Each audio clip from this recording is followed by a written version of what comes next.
میں آپ نے پرندوں کے گھونسلے دیکھے کبھی؟ یہ جب گھر سے صبح اڑتے ہیں نا اپنے گھونسلے سے، سب کے پیٹ خالی ہوتے ہیں، گھونسلے میں کوئی کبڈ نہیں ہوتی ہے، کوئی شام کا دوسرے دن کا چارہ نہیں ہوتا ہے، بچے چھوٹے چھوٹے چھوڑ کر جاتے ہیں، مگر یہ 800 ارب پرندے جب شام کو گھونسلے میں آتے ہیں اللہ سب کو رزق دے چکا ہوتا ہے۔ کوئی پرندہ دنیا میں بھوکا نہیں سوتا۔ کیا خوبصورت بات، سمجھو اس کا مزہ لو نا۔ رب ہاتھی کو من دیتا ہے، اس کو ہاتھی کو کتنا کھانا چاہیے؟ دنیا میں کتنے ہاتھی ہوں گے، اس کو روز کے منو کھانا مل جاتا ہے، اور چونٹی کو کن چاہیے ہوتا ہے چھوٹا سا، وہ رب اس کو کن بھی دے دیتا ہے، پرندوں کو روزی دے دیتا ہے۔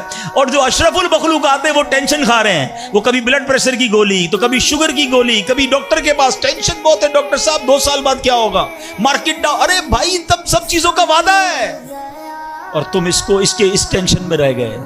ارے یہ کوشش کرنی تھی تو آخرت کی کرنی تھی، اللہ کو راضی کرنے کی کرنی تھی۔